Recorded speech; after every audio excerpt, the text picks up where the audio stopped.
Ebola is just the latest test of government competence for President Obama, one he vows his administration will pass. We are monitoring, supervising, overseeing in a much more aggressive way exactly what's taking place. But White House Press Secretary Josh Earnest was peppered with questions about the government's performance, specifically whether the CDC dropped the ball. I think it's appropriate for you to describe the president as very concerned about this situation. And who's in charge? Is it the president's advisor, Lisa Monaco, who was tapped to coordinate the response? So she's not overseeing, well, she's not overseeing the construction of Ebola transmission units in West Africa. You seem to be reluctant to say who's in charge of the federal response to Ebola. Jim, I think that I'm reciting very clearly to you who specifically is responsible for which activities when it comes to this government's tenacious response to Ebola. Earlier this month, top administration officials maintained U.S. hospitals were well prepared to care for Ebola patients.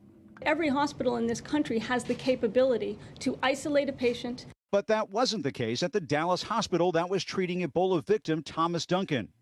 The nurses say there were no protocols. In response, the CDC director said special teams will supervise Ebola care at hospitals. I wish we had put a team like this on the ground the day the first patient was diagnosed.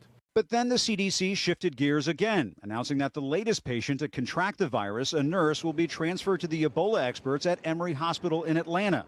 HHS Secretary Sylvia Burwell dodged when pressed on whether the administration had confidence in that Dallas hospital.